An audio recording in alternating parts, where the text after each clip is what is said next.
하나님의 말씀은 열왕기상 6장 1절로 13절까지의 말씀입니다.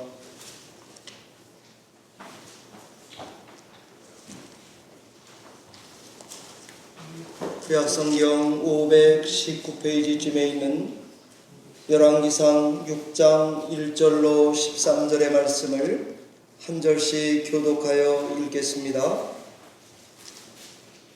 하나님의 말씀입니다.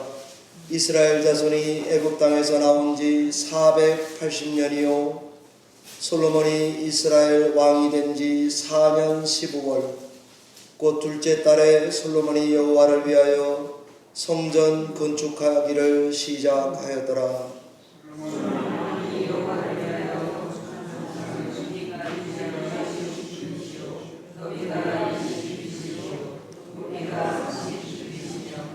성전의 성소와 주랑의 기르는 성전의 너비와 같이 20규빗이요 그 너비는 성전 앞에서부터 10규빗이며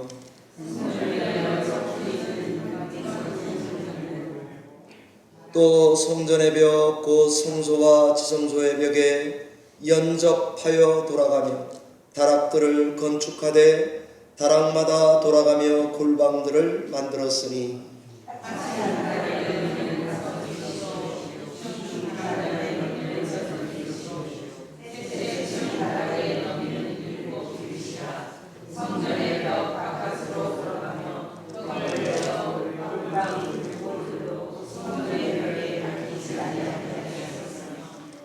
이 성전은 건축할 때에 돌을 그 뜨는 곳에서 다듬고 가져다가 건축하였으므로 건축하는 동안에 성전 속에서는 방망이나 도끼나 모든 철 연장 소리가 들리지 아니하였으며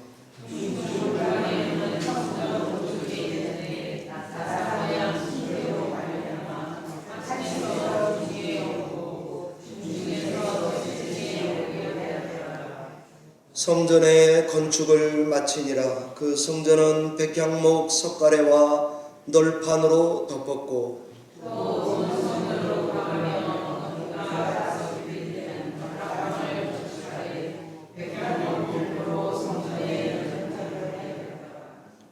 여호와의 말씀이 솔로몬에게 임하여 이르시되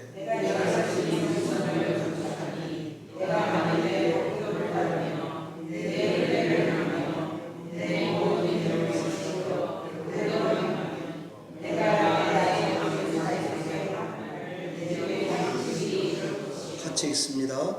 내가 또한 이스라엘 자손 가운데에 거하며 내 백성 이스라엘을 버리지 아니하리라 하셨더라.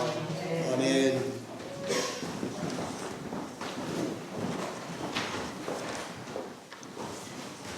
잠시 기도하고 말씀 증거하겠습니다. 살아계신 하나님 아버지, 우리에게 이 복된 날을 허락하시고 말씀을 듣는 특권을 허락하실 뿐 아니라 좌우 앞뒤 양옆에 귀한 성도를 허락하셔서 몸된 교회를 이루게 하신 하나님을 찬양합니다. 이 시간에도 귀한 말씀을 영으로 심령으로 마음으로 듣겠사오니 우리 마음판에 새겨 주시옵소서. 예수님 이름으로 기도하옵나이다. 우린 어떻게 성전 건축에 참여할 것인가 하는 말씀을 증거하도록 하겠습니다. 성경은 예수를 믿게 된 구원받은 성도를 가르쳐서 너희는 하나님의 성전이다 라고 말합니다. 고린도전서 3장 16절 너희가 하나님의 성전인 것과 하나님의 성령이 너희 안에 거하시는 것을 알지 못하느뇨. 누구든지 하나님의 성전을 더럽히면 하나님이 그 사람을 멸하시리라. 하나님의 성전은 거룩하니 너희도 그러하니라. 너희는 다 성전이다. 그러니까 거룩하라 라는 말입니다. 예수 믿어 구원받은 성도들을 또한 말씀하시기를 다 주 안에서 성전이 되어가는 건축 중에 있다라고 말하고 있습니다. 에베소서 2장 21절 이하에 그의 안에서 건물마다 서로 연결하여 주 안에서 성전이 되어가고 너희도 성령 안에서 하나님의 거하실 처소가 되기 위하여 그리스도 예수 안에서 함께 지어져 가느니라. 너희는 다 건축 중이다. 함께 잘 지어져 가라 라고 말하고 있습니다. 성경은 우리에게 이런 식으로 건축하라고 권면합니다. 유다서 1장 20절에 사랑하는 자들아 너희는 너희를 지극히 거룩한 믿음 위에 자신을 세우고 건축하고 성령으로 기도하며 하나님의 사랑 안에서 자신을 지키며 영생에 이르도록 우리 주 예수 그리스도의 긍휼을 기다리라 라고 말하고 있습니다. 계시록 21장에서는 장차 우리의 마지막 날에는 완성된 성전, 영광된 성전 예수 그리스도가 우리 머리 위로부터 새 예루살렘의 성전이 되어 임하시게 되고 우리는 그의 거하시는 완성된 성전으로 그림으로 그리고 있습니다. 오늘날 우리 신앙생활을 하는 우리 열린문교회 성도님들은 어떻게 이 성전 건축에 참여하고 계십니까? 여러분의 성전 건축은 잘 돼가고 있습니까? 성전 건축 안녕하십니까? 저는 오늘 본문 말씀을 통해 우리는 어떻게 성전 건축에 참여해야 하는가 하는 말씀을 두 가지를 전하려고 합니다. 여러분 중엔 전에 여기 말고 전에 섬기던 교회에서 목사님을 통해서 성전 건축의 경험을 해보신 분들이 있을 것입니다. 저는 목회를 시작하고 나서 아직 성전 건축을 해본 경험이 없습니다. 그럼에도 제가 믿고 있기는 성전을 우리 생애에 건축해 본다고 하는 것은 복된 일이다, 복받을 일이다 라고 분명히 믿고 있습니다. 앞으로 우리 중 대다수, 저를 포함해서 우리 성도님들 중 대다수는 이 물리적인 성전 건축에 참여할 것 같아 보이지 않습니다. 그런 우리로서 우린 어떻게 어떤 방식으로 어떤 마음가짐으로 성전 건축에 참여할 수 있겠습니까? 오늘 우리에게 주신 열왕기상 6장 1절에서 13절 말씀에서는 그 첫 번째 이렇게 성전을 건축하라고 말씀하시고 계십니다. 첫 번째는 우리들의 성전 건축은 분명히 구원의 기초 위에 건축해야 된다 하는 것입니다. 열왕기상 6장 1절을 보면 성전 건축을 시작한 날이 나옵니다. 그리고 맨 마지막 절 37절 8절에는 성전 건축 시작과 끝을 날짜로 기록해 놓았습니다. 의도적이죠. 1절은 성전 건축의 알파를, 마지막 절은 성전 건축의 오메가를 콕 찍어 적어 둔 것입니다. 그런데 1절이 굉장히 인상적입니다. 이스라엘 자손이 애굽 땅에서 나온 지 480년이 됐을 때, 그리고 하나 더 붙여놓았습니다.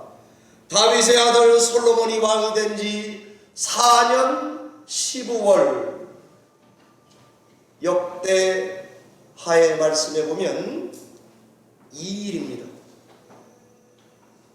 그러니까 솔로몬이 왕이 되시고 나서 BC 몇 년, AD 몇 년 그때는 없어요. 그러니까 왕 되고 나서 4해가 흐르고 음력이니까 1년에 360일 정도 되는 거 아닙니까? 넷째 해가 흐르고 2월 2일에 성전 건축 기공식을 시작했다라고 기록해 놓은 것이, 우리는 어떻게 성전 건축에 참여할 것인가 라는 신앙의 단초를 제공합니다.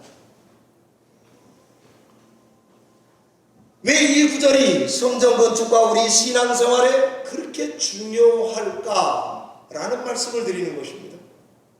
하나님이 이스라엘에 행하신 출애굽이란 구원을 기준으로 자기네들의 현재 시간과 역사를 재구성, 다시 해석, 새 해석하고 있기 때문입니다.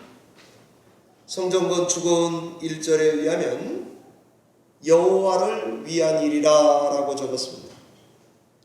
여호와의 성전은 역대하 3장 1절에 의하면 예루살렘의 모리아 산 위에 건축됐다 적었습니다. 역대하 6장 6절에 의하면 예루살렘은 하나님의 이름을 둔 장소다 적었습니다. 모리아 산은 아브라함이 이삭을 바친 곳이다 적고 있습니다.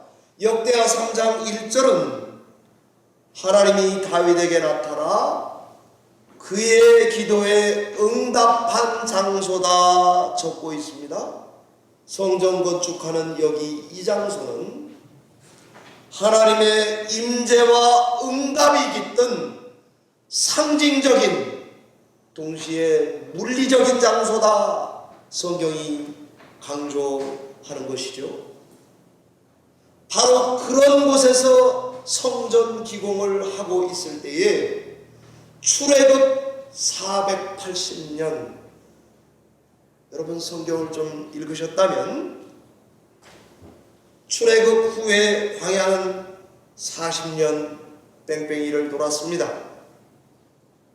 가나안 땅 들어가서 정복하느냐고 6년 걸렸습니다.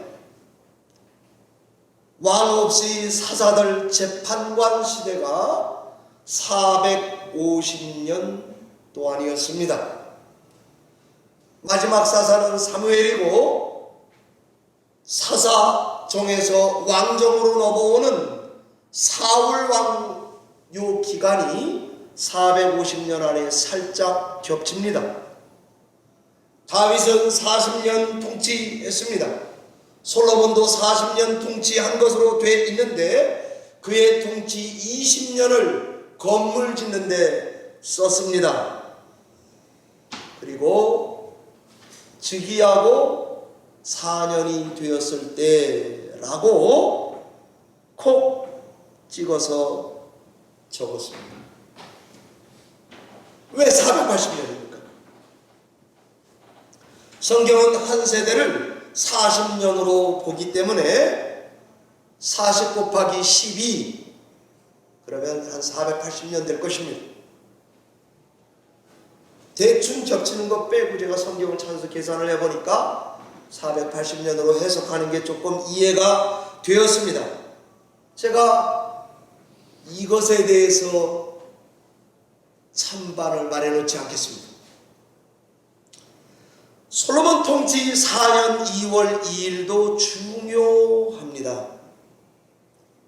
지금 이스라엘 국가가 아버지 다윗 왕 때는 국내 정치가 혼돈스러웠습니다. 후계자 정하느냐고 아도니아도 날뛰고, 요압도 줄을 아들에게 갖다 쓰고, 종교계도 줄을 거기다 쓰고, 다윗 때는 이 정치를 정돈시키지 못했죠. 드디어 솔로몬 왕이 되고 정돈했습니다. 그리고 4년이 지나서 2월 2일에 국내 정치가 다 안정되고 정적들이 다 정리가 되고 유다 지파 중심의 예루살렘이 종교와 정치의 한 중앙에 우뚝 서 있고 하나님이 다윗에게 약속했던 부귀와 영화와 부국강병을 세워주셨을 때, 그리고 평화가 바다처럼 넘실거릴 때에 하나님의 집을 지어 하나님께 봉헌하게 되었다, 이 말입니다. 출애굽 480년 안에 이런 신앙 고백이 들어가 있습니다. 바로는 우리의 왕이 더 이상 아닙니다. 우리의 왕은 하나님입니다. 우리는 언약의 백성들 분명합니다. 다윗과 맺은 언약이 이루어진 나라를 맞이하게 됐습니다. 하나님은 우리의 창조자시요 구원자입니다. 그분이 우리를 지금 보호하시고 인도하고 계십니다. 부국강병 솔로몬 4년 2월 2일에 여호와 하나님의 집을 마침내 지어서 그분을 모시게 되었습니다라는 신앙 고백을 담고 있는 것입니다. 성경은 이와 같이 출애굽을 기준으로 자기들의 삶의 현실을 해석을 내놓고 있습니다. 창세기 15장 13절은 400년 동안 괴롭힘을 당하리라 라고 예언되어 있는데, 출애굽기 12장 40절 이하에 보면 430년 후 애굽의 속박으로부터 완전한 자유를 얻게 되는 것을 기록해 놓았습니다. 사무엘하 7장 10절 이하에 다윗과 했던 나단의 신탁, 이것이 열왕기상 오늘 6장 1절에 보니까 애굽 나오고 나서 480년 후에 다시 자기들의 삶을 하나님이 우리에게 행하신 구원을 기준으로 삼아서 신앙 고백을 새롭게 내놓고 있습니다. 전자는 자유와 해방을 주신 하나님이 우리들의 왕입니다. 후자는 이스라엘의 샬롬을 가져온 왕 여호와 하나님이 우리들의 왕입니다라는 신앙 고백이 들어가 있는 것입니다. 사랑하는 성도 여러분, 우리도 성전을 건축하려고 할 때에 하나님이 나에게 우리에게 행하신 구원을 기초로 하나님께 건축에 참여하는 마음으로 신앙하시기를 바랍니다. 이것이 하나님이 기뻐하시는 성전 건축의 기초여야만 되지, 타종교의 구원 없습니다. 이 고백 없는데 천국 못 갑니다. 저는 그렇게 말할 수 있습니다. 그래서 이 구원을 기초로 예수 그리스도의 죽으심과 부활의 복음을 기초로 신앙을 그 위에 건축하는 것은 절대 필요한 것입니다. 성전 건축은 우리가 하는 게 아닙니다. 하나님이 하셔야 합니다. 솔로몬이 왕이 아닙니다. 하나님이 왕입니다. 그러므로 이 건축의 기둥에도 야긴 그가 세운다, 보아스 그가 다스린다고 하는 기둥으로 세워진 집이어야 하고 그 나라에 소속된 백성이어야 하는 것입니다. 이런 건축물, 이런 성도들이 하나님의 나라에 합당한 성도들이 되는 것 아니겠습니까? 저는 우리 신앙생활의 기초를 과거에 기초하지 않고 막연한 이상과 미래에 기초하지 않고 하나님의 구원의 능력과 실제 행위 여기에 기초해서 우리의 신앙의 건축을 성전을 건축해가는 성도님들이 다 되시길 바랍니다. 한국의 한동훈 장관이 인기 짱입니다. 저는 보수라서 좋아하는 게 아니고 얼마 전에 기업 강연에 가서 그분이 이런 말을 하시더라고요. 석기 시대는 돌이 모자라서 끝난 게 아닙니다. 청동기라고 하는 혁신 때문에 끝난 것입니다.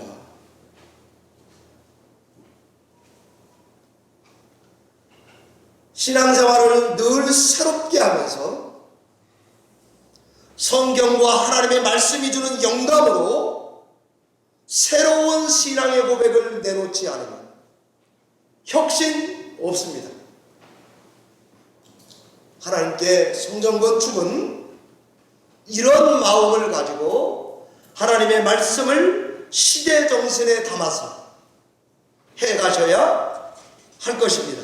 저는 이 시대에 이렇게 많은 교회가 뉴저지, 뉴욕에도 많은데 진짜 성전 건축을 하려면 그 방향으로 건축의 방향을 잡아야 한다고 생각합니다. 이 믿음 가지고 여러분이 혹시 건축에 참여하시게 된다면 그러한 건축을 하시는 저와 여러분이 되시기를 바랍니다. 두 번째, 성전 건축에 어떻게 참여해야 되는가? 우리들의 성전 건축은 하나님의 말씀에 기초해야 한다라고 묵상했습니다. 열왕기상 6장 1절로 10절까지는 성전의 외부 양식에 대해서 기록해 놓았습니다. 그런데 15절부터 36절까지는 14절부터 36절까지는 내부 식양에 대해서 기록해 놓고 있습니다.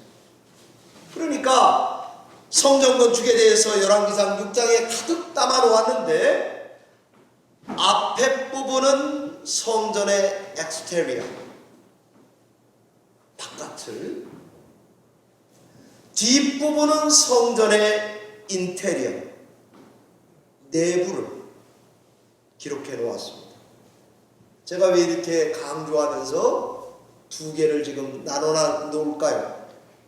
그것은 11절, 12, 13절이 성경 저자가 하고 싶은 말입니다.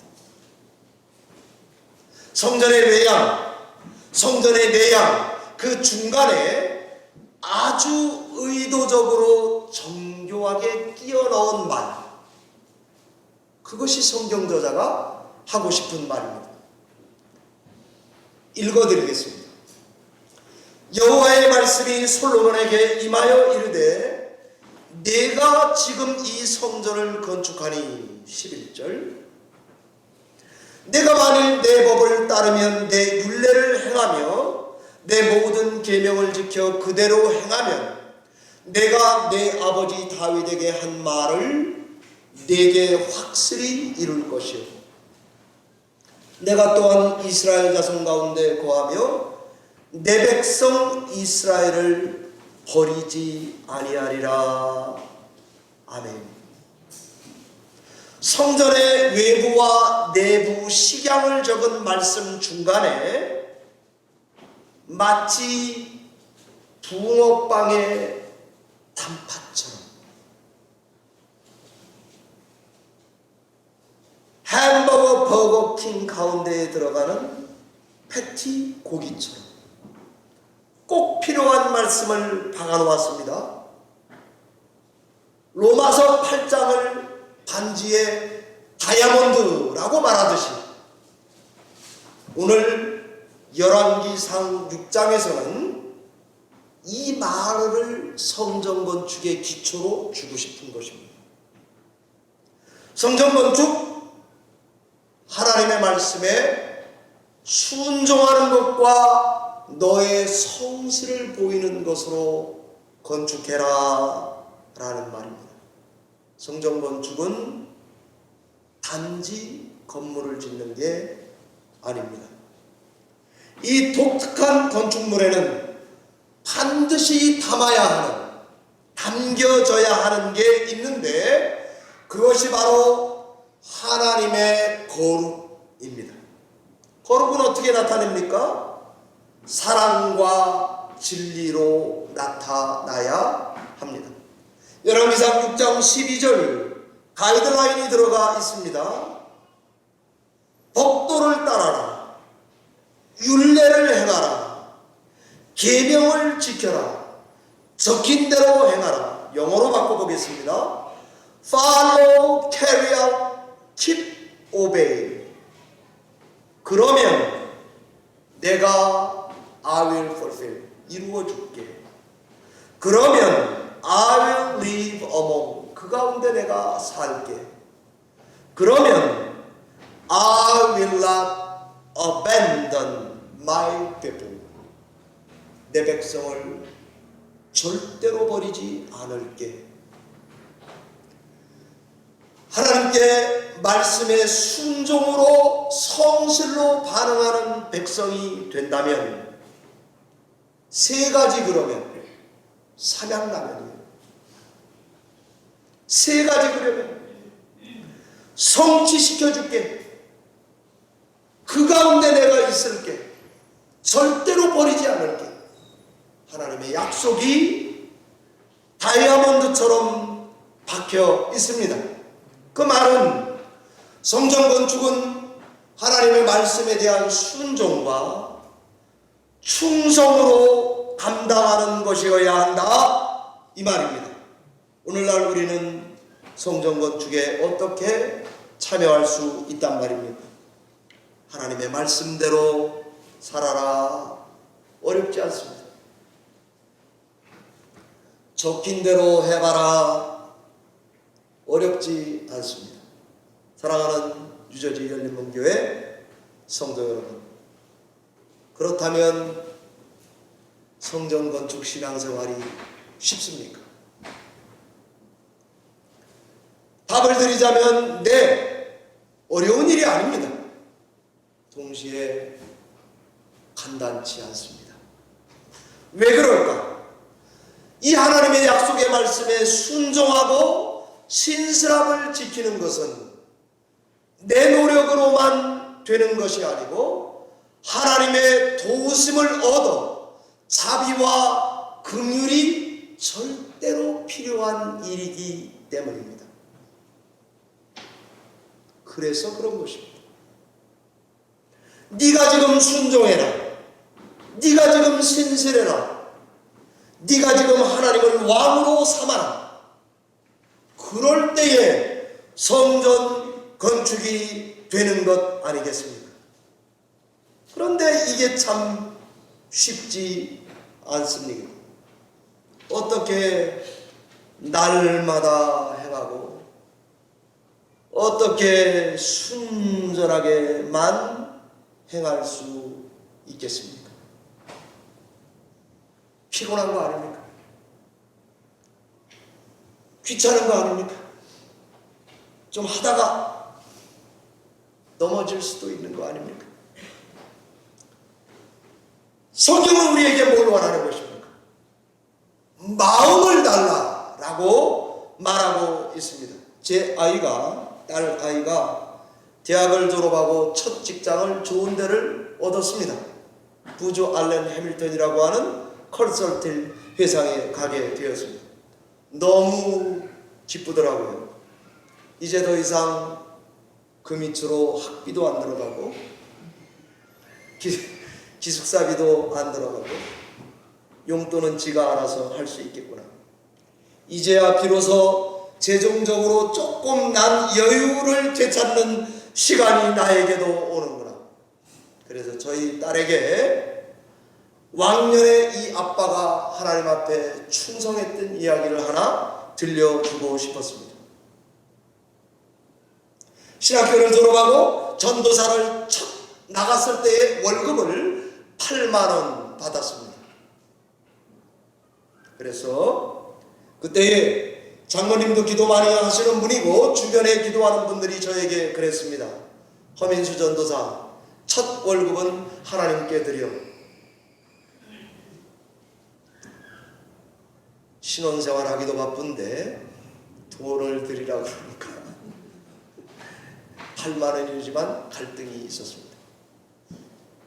그런데 기도를 잠깐 해보니까 계산이 빨리빨리 돌아가는 게 8만 원 벌 때 드리는 게 낫지 60만 원 들어올 때 버릴 순 없겠더라고요. 그래서 폼나게 다 드렸습니다. 제가 참 잘한 일 중에 하나라고 생각합니다. 잘하고 그러고 넘어왔어요. 그래 우리 딸에게는 제가 그랬습니다. 첫 월급은 너도 나처럼 하나님께 드려라.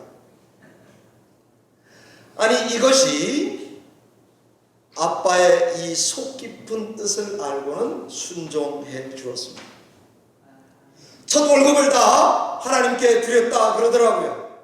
그러더니 월급을 많이 타는 직장에 갔으니까 처음에 시빅을 새 걸로 뽑더라고요. 그 다음에 첫 월급을 하나님께 드렸으니까 엄마 아빠한테 줄 돈은 없다고 하더라고요. 아주 잘한 결정이라고 겉으로는 말했지만 기도할수록 은혜가 되지 않았습니다. 한국에 계신 할머니한테도 빨간 내복이라도 보내드렸으면 좋겠고 사랑하는 아내와 저에게 용돈 몇 푼을 더 주면 좋겠는데 라고 속으로만 생각했습니다. 2달, 3달이 되었습니다. 이 아이가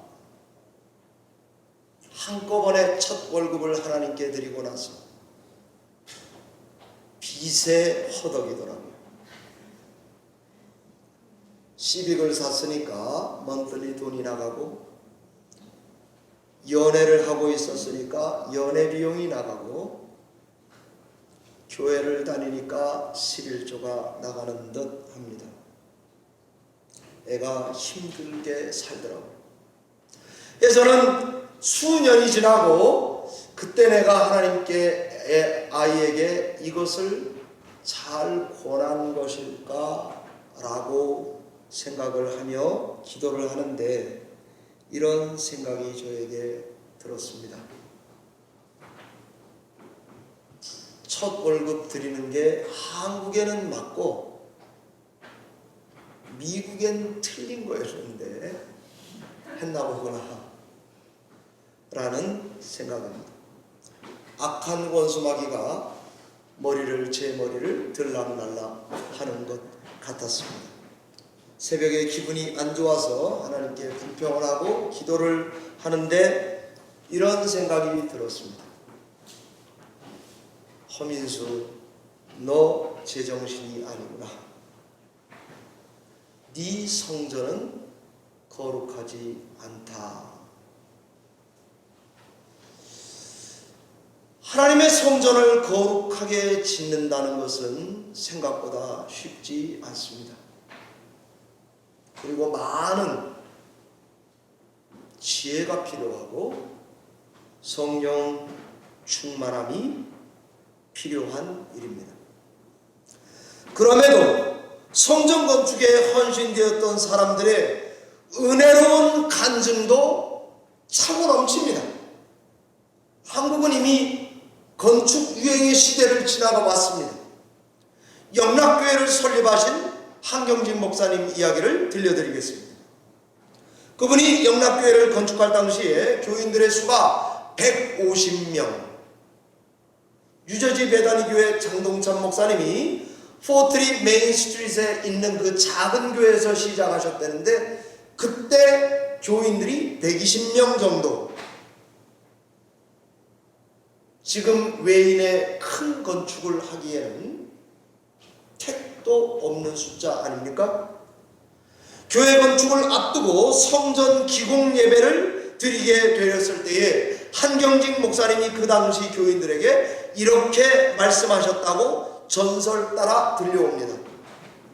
열을 먹을 양식만 남기고 하나님의 성전 건축을 위해서 다 바칠 수 있는 마음의 각오가 되어 있는 사람만 기공 예배에 참석하세요.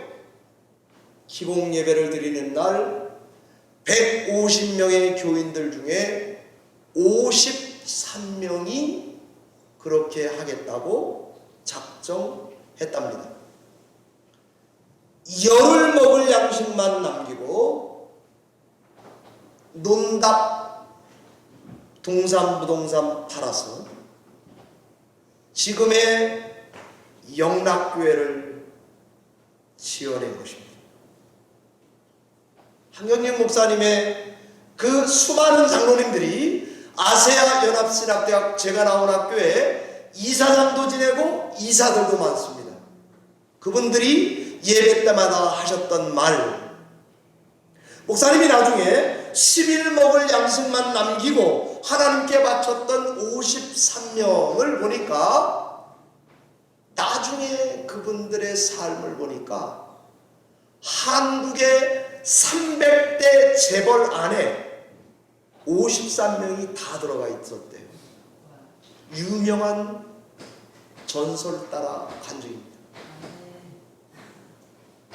이것은 하나님은 다 드려라를 바라는 것이 아니고 우리의 마음 중심이 어떻게 성전 건축을 대하고 있는가 하는 것을 달아보신다는 사실에는 변함이 없어 보입니다. 하나님은 우리가 어떻게 헌신하든 모양은 다 다르지만 우리의 중심, 마음을 보시는 것으로 확신합니다. 저도 이 부분에서 낙제되고 싶지 않습니다. 여러분은 속일 수 있어도 하나님 앞에 내가 이 마음이 있는지는 속일 길이 없습니다. 이 마음을 가지고 목회하느냐? 퀘스천합니다. 오늘날 우리는 어떻게 성전 건축에 참여해야 하는가? 새벽에 신명기 6장 쇠마의 말씀을 읽다가 거기에 우리가 어떻게 성전 건축을 해야 할지가 기록되어 있었습니다. 신명기 6장 4절 이스라엘아 들으라. 우리 하나님 여호와는 오직 유일한 여호와시니. 네, 그러시군요. 너는 마음을 다하고 뜻 다하고 힘 다하여 내 하나님 여호와를 사랑하라. 네, 하나님 그러고 있습니다. 어떻게 사랑하라고요? 영혼까지 끌어모아서 하나님을 사랑하라. 그럼 영혼까지 끌어모아서 사랑하는 것은 어떻게 하는 것입니까? 성경에 다 기록되어 있습니다. IQ 낮고 못 배운 사람들은 못 따라올까봐 문서로 다 기록해 놓았습니다. 기억력이 짧고 변덕이 심한 사람은 부인할까봐 기록해 놓았습니다. 6절입니다. 말씀을 마음에 새기라. 7절입니다. 말씀을 늘 강론해라. 가르치고 배우라. 8절입니다. 손목에 메고 이마박 머리 미간에 붙여라. 9절입니다. 내 문설주와 바깥문에도 붙여두라. 무슨 말입니까? 유대인들은 이걸 이 우스꽝스러운 것 같은 모습을 지금도 거의 그대로 행하고 있습니다. 마음의 색이라 안 보이니까 했다 칩시다. 말씀을 가르치고 늘 배웁니까? 손목에 왼손 같습니다. 오른손은 여호와의 힘, 여호와만 오른손이에요. 왼손에다 맸을 거예요. 왼손에 메고 이마 미간 앞에다가 박아라. 좀 우스꽝스럽지 않습니까? 우리는 마음에 새기려고 애쓴다고 합시다. 서로에게 말씀을 가르치고 배우는 것을 즐거워합니까? 목사님이 설교 빨리 끝났으면 좋겠는데, 설교가 빠를수록 은혜가 된다는데 우리 목사님 왜 이렇게 눈치도 없고 코치도 없을까? 이러고 듣습니까? 손목에 혹시 말씀 팔찌 대신 건강 팔찌하고 삽니까? 애들에게 뭐 해줄까요? 그러면 그러세요. 말씀 금팔찌 하나 해달라고. 소소한 금팔찌. 이렇게라도 해야 하는 것입니다. 부모들이 애들도 이웃도 다 보고 나의 우스꽝스러운 모습이 성경에 순종하는 거라면 사랑의 방식이니까 해보는 것 어떻겠습니까? 유대인들은 머리 위에는 빵떡, 이마엔 사모간대, 뭐 이런 거 한 거 아닙니까? 우리도 우스꽝스러운 어때요? 친하게 하나님 말씀 건축하는 거 순종하는 마음으로 뭐 이렇게 좀 하고 살아야 되는 거 아닙니까? 그리고는 성전 기둥에도 여호와께 성결. 말라기에 보니까 소 말 방울, 목에 달린 방울에도 여호와께 성결이라고 조그맣게 새겨놓는 거예요. 그런 나라. 뿐만 아니라 너의 동산 부동산에도 하나님의 소유의 영역 표시를 해두라. 이렇게 읽힙니다. 왜냐하면 내 문설주, 매추자 말하죠. 신명기 6장 4절의 말씀을 동그랗게 말아가지고 문지방 오른쪽 위에 딱 붙여놨더라고요. 우리 정광희 목사님, 뉴저지 영광교회 정광희 목사님이 집을 사셨는데 그 집에 가니까 입구에 매추자가 붙어있어요. 이게 뭡니까 목사님? 그 전에 살던 사람이 유대인이야. 말씀을 붙여놨어. 나는 안 뛰어. 나도 그러고 싶어서. 그래서 저걸 붙여야 집사나 생각이 들더라고요. 왜 이렇게 그대로 하는 것입니까? 하나님을 향한 사랑, 티가 팍팍 나게 살아도 괜찮아요. 우리 마음을 하나님께 붙들어 놓고 하나님의 영광이 계속 shining out, 빛나도록 하기 위해서 하는 것 아닙니까? 저는 성전 건축의 방향이 이와 같아야 된다고 믿습니다. 말씀을 맺겠습니다. 어떻게 성전 건축이라고 하는 대공사를 우리의 인생 중에 진행 중인 성전 건축이, 나는 작은 교회를 섬기니 물리적 성전 건축은 어쩌면 못할지도 모르는데 우리 성도들과 나는 어떻게 해가야 하겠습니까? 예수 그리스도의 대속의 빛이 바라지 않도록, 잉크가 흐려지지 않도록, 구원의 기억이 천해지지 않도록 우리의 구원의 기초에서 세우셔야 할 것입니다. 뿐만 아니라 하나님의 말씀에 순종으로 반응하고 성실로 반응하여 우리들의 성전 건축에 마음에 새롭게 하고 새겨서 가장 귀한 것을 하나님께 드리는 마음으로 신앙생활에 임하여 가신다면 저는 이것이 물리적으로 우리 시대에 열린문교회를 짓든 안 짓든 가장 아름다운 성전이 아닐까 생각합니다. 이 말씀을 따라서 여러분들의 아름다운 성전을 다른 성도에게, 이웃에게, 자녀들에게 보여주시면서 신나게 예수를 믿는 여러분들이 다 되시기를 바랍니다. 기도하겠습니다.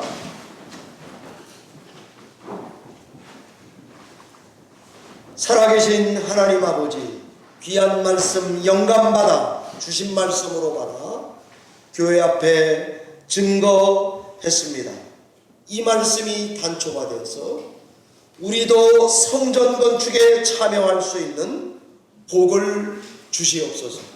사모하는 마음을 끊임없이 주시옵소서. 구원에 기초하고 순종과 성실함으로 반응하는 성전 건축에 참여할 수 있도록 은혜를 베풀어 주시옵소서.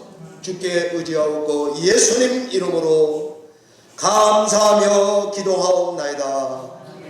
아멘.